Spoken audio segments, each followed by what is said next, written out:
On a warm summer day in 1984, a small Cessna aircraft took off from a private airstrip in the state of Nevada, USA. The plane belonged to a man named Dan Cooper, a pilot in his mid, well known for his long flying experience and clean flight record.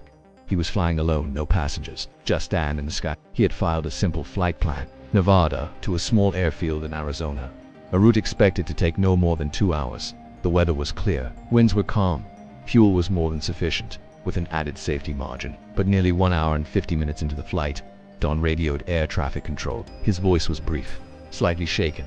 Fuel was burning faster than expected. "I'm making an emergency landing nearby." Then, silence. No further contact.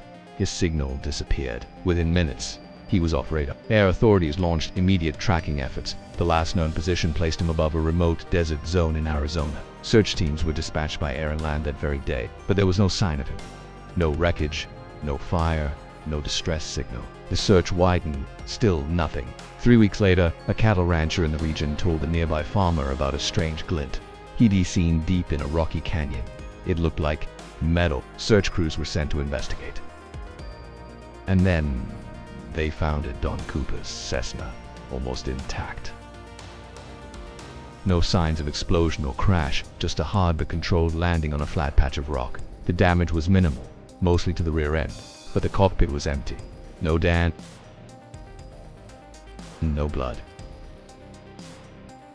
No signs of injury. No signs of struggle. Just gone. Inside the plane, they found everything. Emergency gear untouched.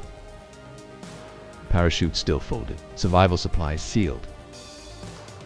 His personal bag on the seat, containing his ID, watch, and wallet.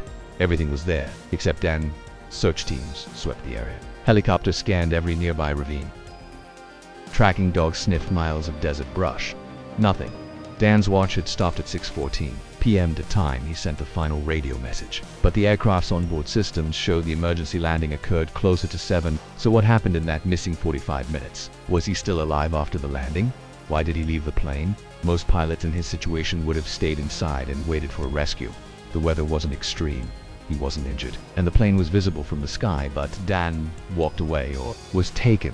A year later, mountain climbers found partial human remains, a skeleton, 20 kilometers from the crash site. For a moment, hope returned, but DNA tests confirmed it wasn't him.